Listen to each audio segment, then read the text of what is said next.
Hey, I'm 48 female and I have a 23-year-old son. He's getting married in 2 weeks. A few days back, my mother, 70 female, who I haven't been in touch with for the past 16 years, got in touch with me because she wanted to attend her grandson's wedding. We haven't been in touch because 16 years ago, my ex-husband cheated on me and I filed for a divorce. And my mother decided to blame me for it. My ex-husband and I had been together for just a year when I got pregnant, and I decided to keep the baby, but I had given him the option to leave if he didn't want to stay with me. I was ready to be a mother at the time, but he wasn't ready to be a father. We did end up getting married, though, because of pressure from his family, since they wanted to have a relationship with their grandson. So he had to marry me because of his family, and like most other couples who end up in this situation, we were not happy after we got married. Life after marriage was difficult since my ex-husband was constantly fighting with me. And after a few years, we just stopped talking. Then, when my son was 7 years old, I discovered a few messages on his phone, and I realized that he had been cheating on me with his friend for a year. That was the end of our relationship. I moved out that day and filed for divorce that week itself. Under circumstances like that, I would have expected my family to support me, and my father actually did support me. But my mother had told me to go back to him and try to make that marriage work. I don't know why, but she believed that my ex-husband had decided to cheat on me because I was the one who hadn't been able to keep him happy in the marriage, and so he had decided to look for happiness elsewhere, outside of the marriage. She thought that it was my fault that we were getting divorced and had told me that it was my duty as his wife to try my best to make the marriage work. And it didn't matter that he had cheated on me. What mattered was that we could still forget about all of this and try to make it better for the future. I thought that her ideas were archaic, and we had fought a lot over the things that she said to me because I had believed that the least she could do for me was be supportive of me. But instead, she was insisting that I go back to the man who hadn't been able to give me any sort of happiness or hope for the future in the 7 years that we had been together. I was personally relieved that I was going to be able to leave him because for so long, the only reason I had tried to make it work with him was because of my son. But after he had cheated and I found out about it, I had come to the realization that if I stayed in this relationship, then neither would I ever end up being happy, nor would my son. So it would be better for everyone if we ended this sham of a marriage, and my ex-husband and I agreed on that. But my mother didn't.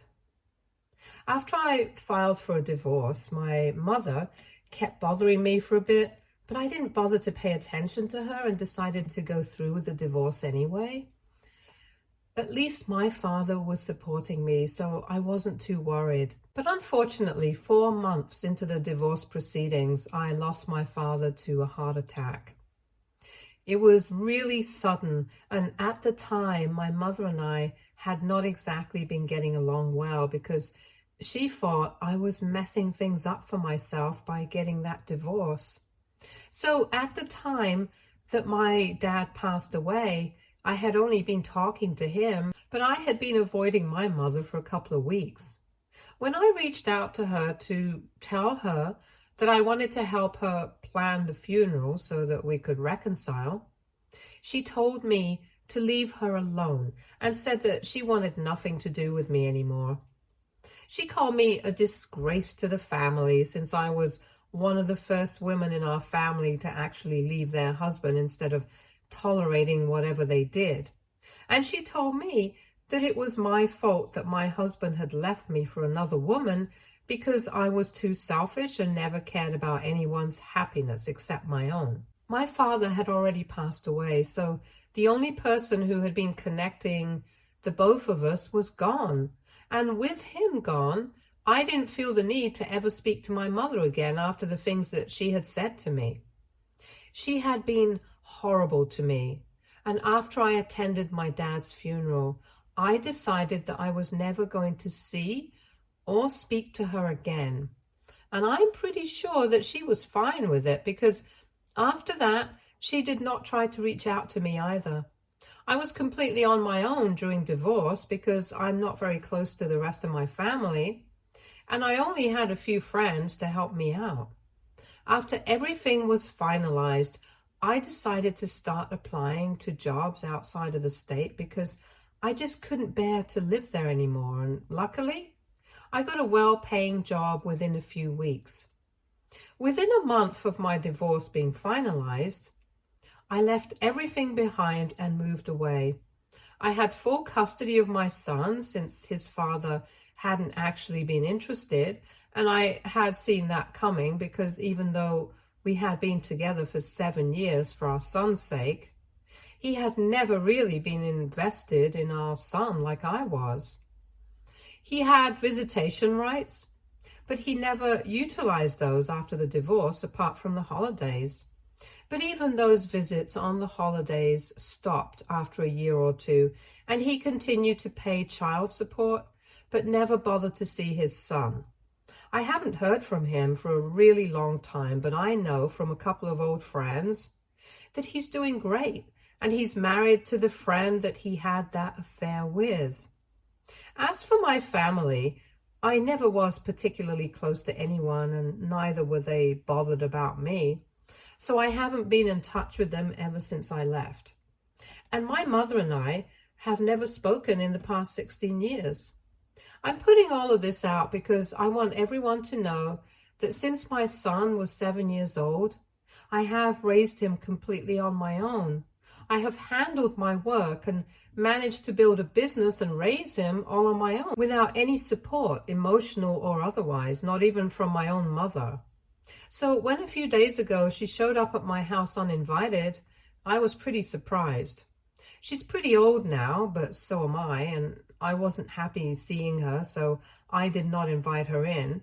And when I asked her how she found me, she told me that she had asked a couple of my high school friends, and one of them had told her, and then she told me that she had come all the way here to ask me if she would be allowed to be a part of the wedding of her grandson.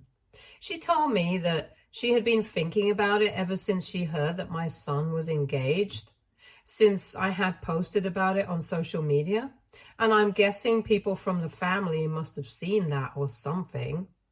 And she knew that we hadn't spoken in the past 16 years, but she felt that it was time to bury the hatchet and make peace for the sake of her grandson, because she wasn't sure how much time she had left. And she wanted to get the opportunity to bond with him, even if it was just a little. But she didn't say the one thing that I expected her to say, and that was that she was sorry for everything that she had said to me in the past. I waited for a bit for her to say that, and then I might have even considered accepting her request to be present at the wedding, but she just stared at me without saying anything.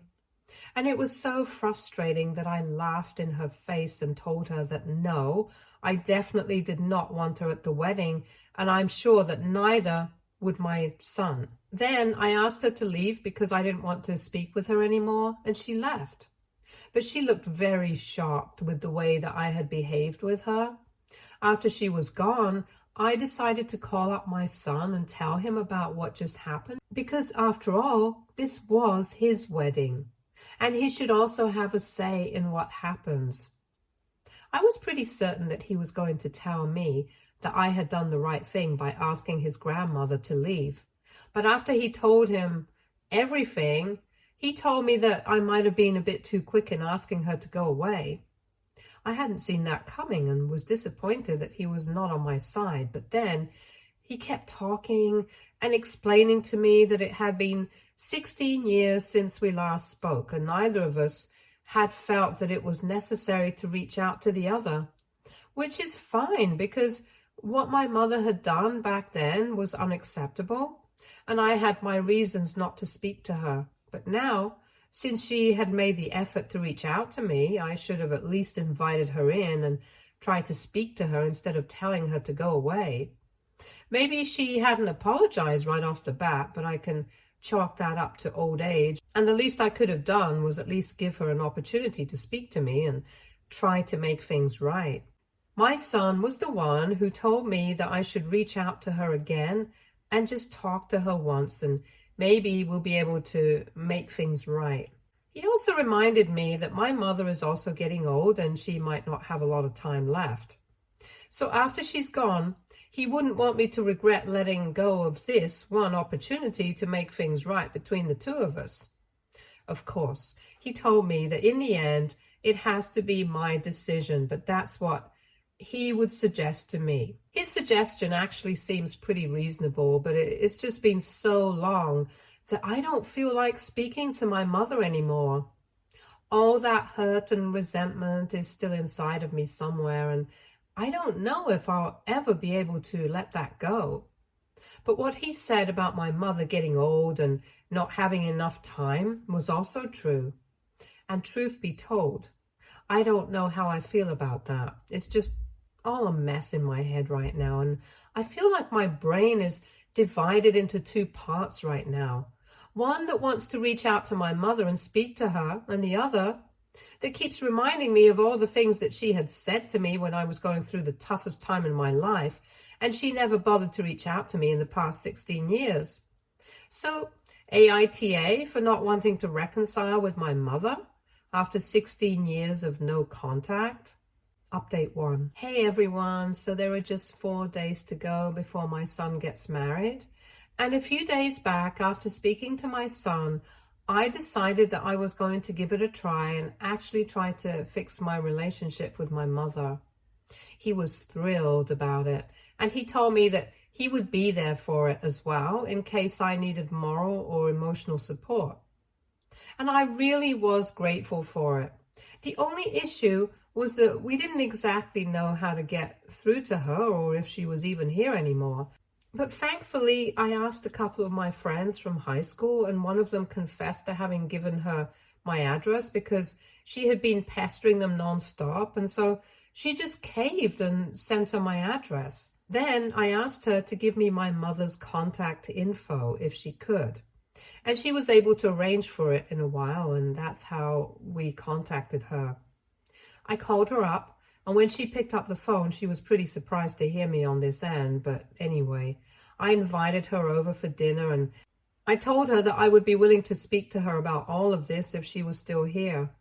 Luckily, she hadn't left and was planning on going back after a week since she was staying here with her niece's family, and they were quite happy to have her here.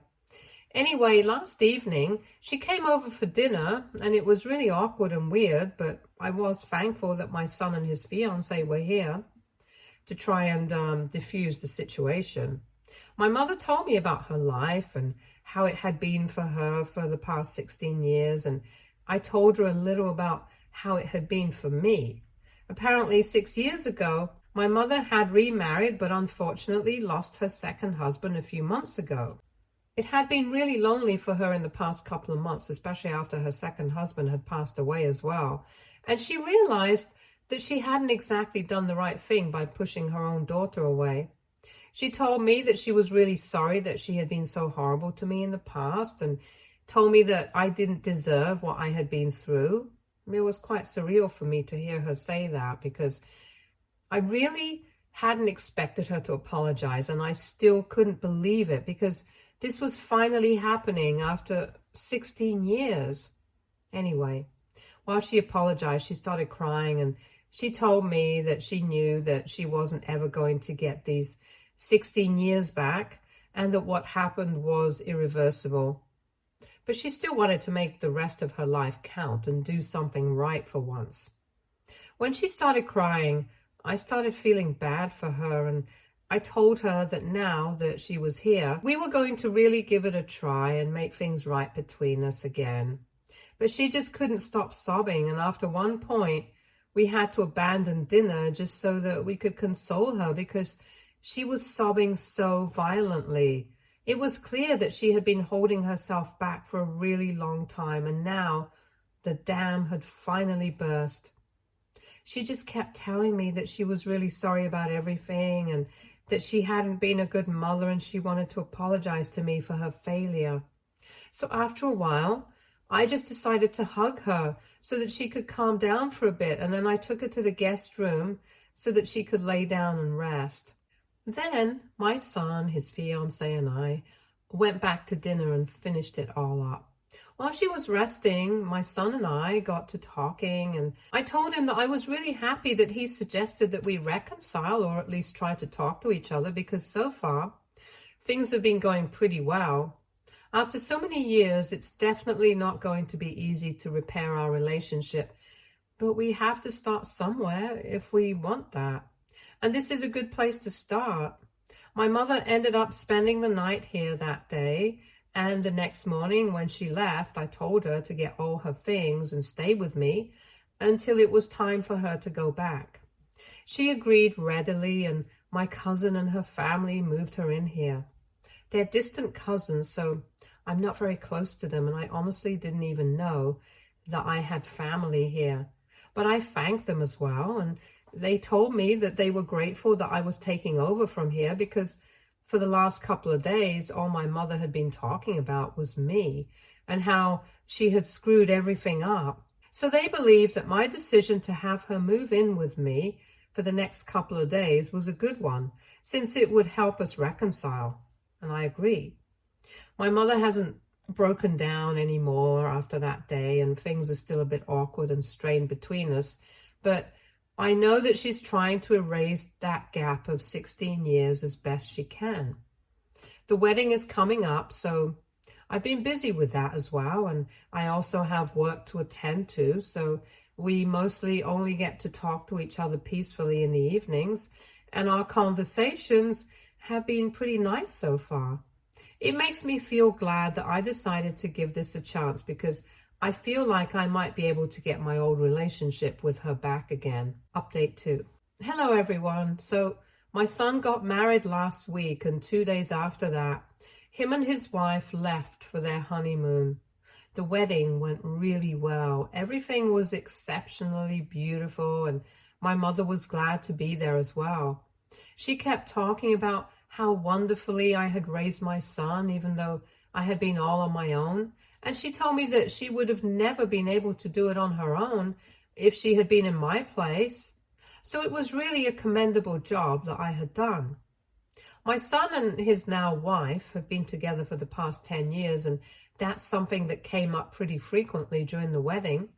And my mother told me later on that even though my son was his father's kid as well, she couldn't see even the slightest resemblance to him.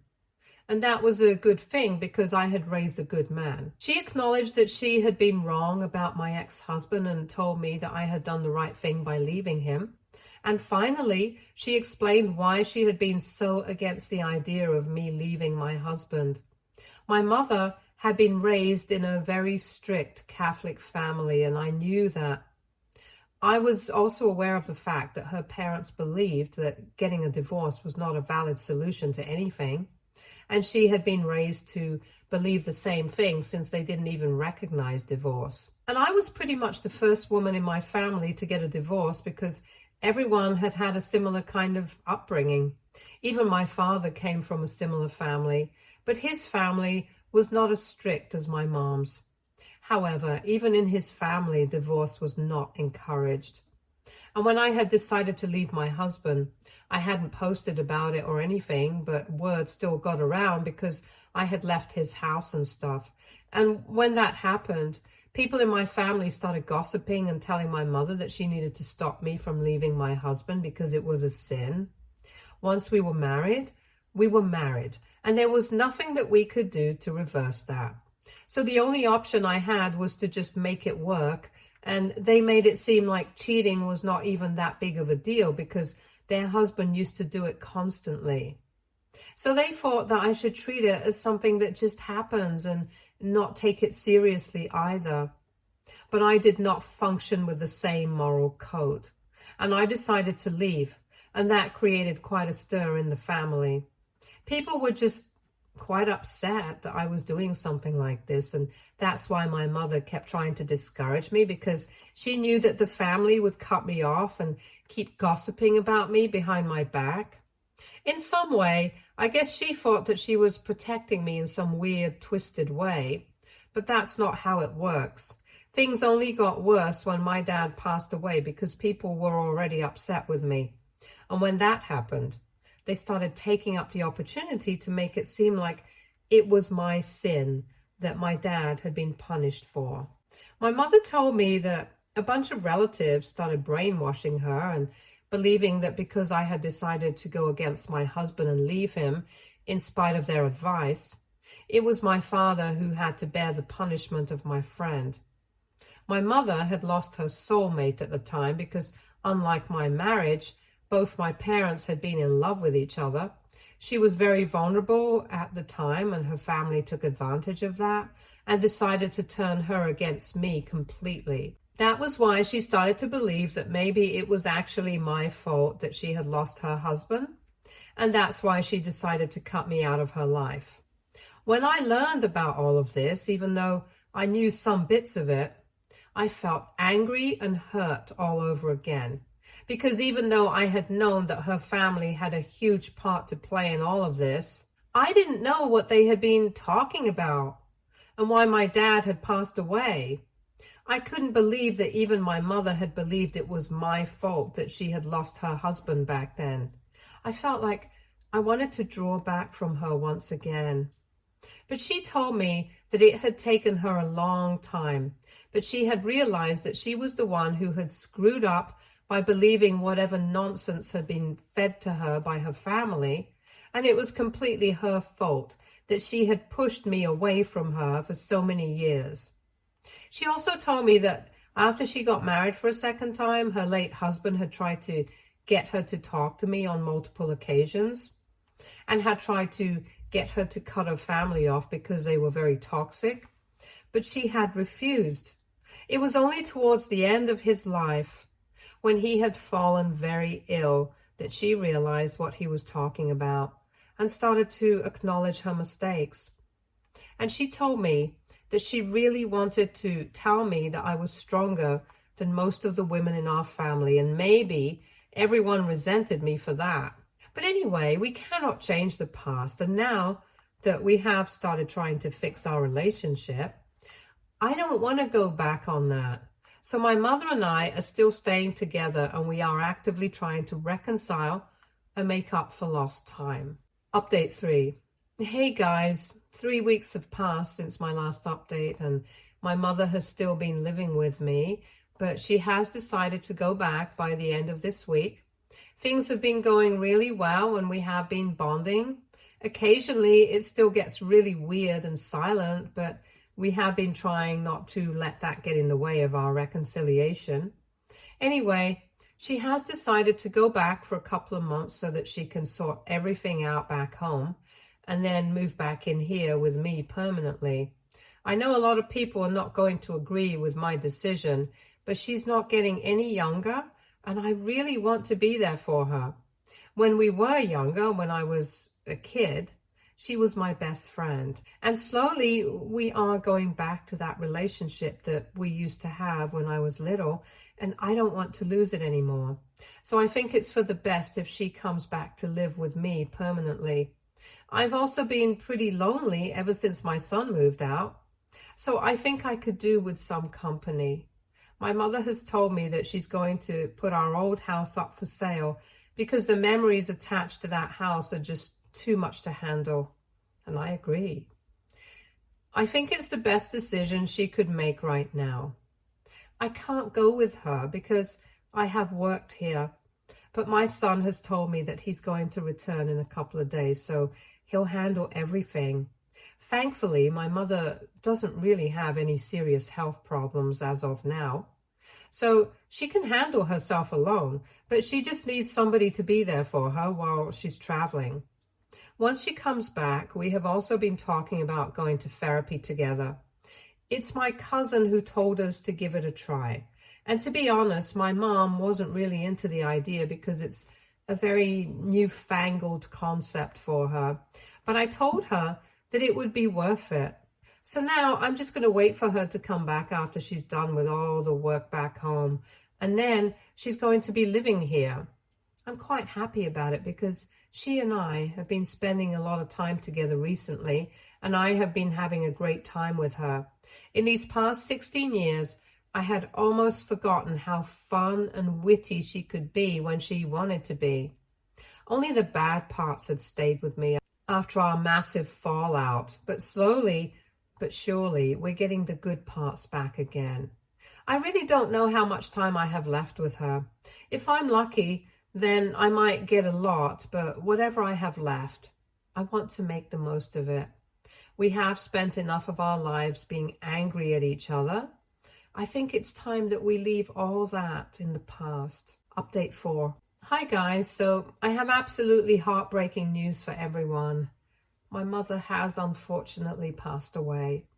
It has been 5 months since she moved back home, so she could wrap up all the work that she had there and sell the house.